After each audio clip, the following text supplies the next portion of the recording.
আসসালামু আলাইকুম সবাইকে। আপনারা সবাই কেমন আছেন? আশা করি ভালো আছেন। আমরাও আল্লাহর রহমতে ভালো আছি। তো আজকে ভিডিওটা শুরু করতেছি আমি কিচেন থেকে। তো কিচেন থেকে এই কারণে শুরু করতেছি, আজকে কোনো ব্লগ ভিডিও দেখাবো না। আজকে আমি একটা মজার ভর্তা তৈরি করব। তো ভর্তাটা তৈরি করব ভাবলাম আপনাদের সঙ্গে শেয়ার করি।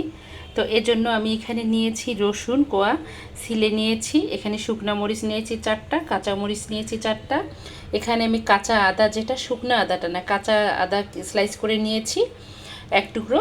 আর এখানে আমি নিয়েছি পেঁয়াজ নিয়েছি 4টার মতো মিডিয়াম সাইজের। আর এখানে আমি নিয়েছি 3 পিস মাংস। তো আমি এটা দিয়ে একটা মজাদার ভর্তা তৈরি করব। তো ভাবলাম আপনাদের সঙ্গে শেয়ার করি। তো আমি এখন এই মাংসগুলোকে, আপনারা চাইলে এটাকে ব্লেন্ডারে ব্লেন্ড করতে পারেন, কিন্তু আমি করব না। আমি হাত দিয়ে ছোট ছোট কুচি করে নেব, ইয়া দিয়ে চাকু দিয়ে কেটে, তারপরে এটাকে আমি এখন ভর্তা করব। তো এখন আমি মাংসগুলোকে কেটে নেব। আমি এই চাকুর সাহায্যে মাংসগুলো একদম কুচি করে নিয়েছি, ছোট ছোট পিস করে নিয়েছি। আর আমি যেহেতু একদম নরম মাংসটা নিয়েছি, হাড় ছাড়া, এর জন্য খুব সহজে হয়ে গেছে কুচি করা। তো এটা এখন আমি দিয়ে দেব কড়াইয়ের মধ্যে। তো আমি যেভাবে ঘরোয়াভাবে ভর্তাটা করি সেটাই আপনাদের সঙ্গে শেয়ার করতেছি বন্ধুরা। তো প্রতিদিনের মতো বলবো, আমার ভিডিওটা দেখতে দেখতে যদি কোনো বন্ধুর ভালো লেগে থাকে, প্লিজ আমার চ্যানেলটাকে সাবস্ক্রাইব করবেন, অর্নাস মমের সঙ্গে থাকবেন, লাইক কমেন্ট শেয়ার করবেন। এই যে ছোট ছোট পিস করে নিয়েছি আমি। এখন আমি এখানে দিয়ে দেব 1 কাপ পরিমাণ পানি। পানিতে দিয়ে আমি একটা ঢাকনা দিয়ে দেব, দিয়ে আমি এটাকে একদম জাল দিয়ে সেদ্ধ করে নেব 20 মিনিটের মতো।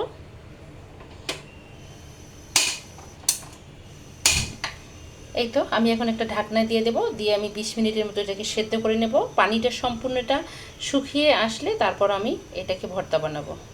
তো আমি এখানে হাফ চামচ লবণ দিয়েছি, আর একটু হলুদের গুঁড়ো দিয়েছি এটাকে সেদ্ধ করে নেওয়ার জন্য। এখন আমি ঢাকনাটা দিয়ে দেবো, 20 মিনিট পর ফিরে আসতেছি। তো এই তো মাংসটার পানিটা শুকিয়ে আসতেছে, আর একটু আছে, শুকিয়ে আসলেই সেদ্ধ হয়ে যাবে মাংসটা। তারপর আমি নামিয়ে নেব। তো ধোয়ার কারণে ক্যামেরা গ্লাস একদম হয়ে যাচ্ছে। আমি এখানে একটু মাংস সেদ্ধ করতে দিয়েছি, আজকে মাংসের ভর্তা করব এগুলো দিয়ে। তো এই তো বন্ধুরা, মাংসটা সেদ্ধ হয়ে গেছে, এই যে নামিয়ে নিয়েছি। আর এখানে আমি ভর্তা করার জন্য দেব সরিষার তেল। তো সরিষার তেলে আমি সব কিছু ভেজে নেব। তো পরিমাণ মতো সরিষার তেল দিয়ে দিলাম। তেলটা গরম হয়ে আসছে, আমি এখন মাংসগুলো একটু ভেজে নেব।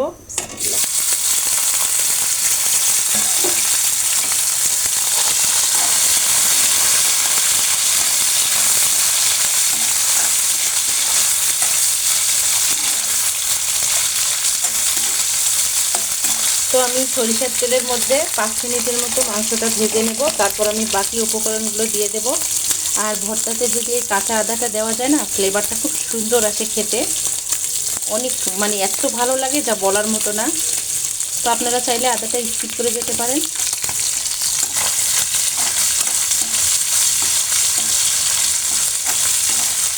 আর একটু ভেজে নেব, নিয়ে আমি বাকি জিনিসগুলো দিয়ে দেব। তো মাংসটা ব্রাউন কালার হয়ে আসছে, আমি এখন শুকনা মরিচ দিয়ে দেব, কাঁচা মরিচ দিয়ে দেব, আমি দিয়ে দেব রসুন কোয়া।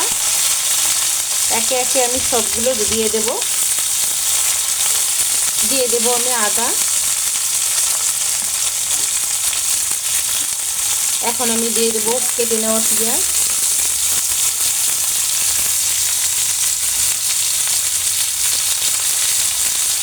তো আমি এখন এটাকে ভালো করে ভেজে নেব। মাংসগুলোতে কিন্তু আর কাঁচা ভাব থাকবে না, একদম কাবাবের মতো হয়ে গেছে, দেখেন ছোট্ট ছোট্ট, এই যে কাবাবের মতো হয়ে গেছে, কাঁচা গন্ধটা থাকবে না মাংসের মধ্যে। তো এটাকে আমি সবগুলোকে আমি ভেজে নেব, একদম ব্রাউন কালার করে নেব বেরেস্তার মতো করে। তো এই তো এভাবে ভেজে নেব। ভাজা শেষ হয়ে গেলে আবারও আসতেছি। এই তো হয়ে আসছে, এখন আমি এটাকে শিলপাটায় বেটে নেব। তো এই তো নামানোর আগে দেখতে হবে সেদ্ধ হয়েছে কিনা, রসুনটা সেদ্ধ হয়েছে, পেঁয়াজটাও একদম বেরেস্তার মতো হয়ে গেছে। তো যত ব্রাউন কালার করা যাবে ততই ভর্তাটা খেতে একদম স্পাইসি হবে আর দারুণ স্বাদ লাগবে।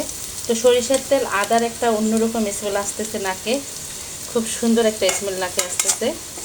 তো এই তো আমি এখন এটাকে নামিয়ে নেব, নিয়ে শিলপাটার মধ্যে বেটে নেব। হয়ে গেছে। তো অল্প সময়ের মধ্যে একদম হয়ে গেল ঝটপট।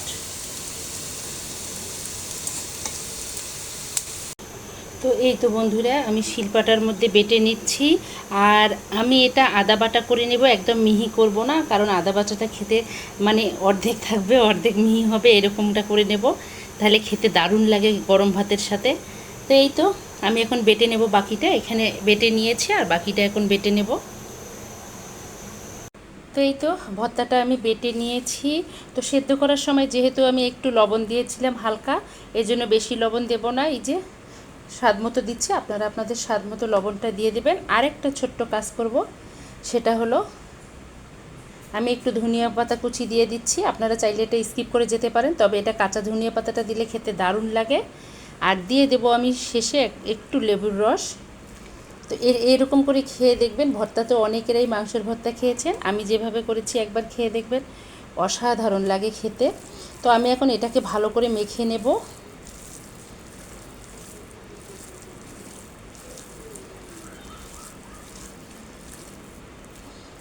এত সুন্দর একটা আসতেছে, স্মেল আসতেছে লেবুর, একদম। আমি এখানে দিয়েছি এটা গন্ধরাজ লেবুটা।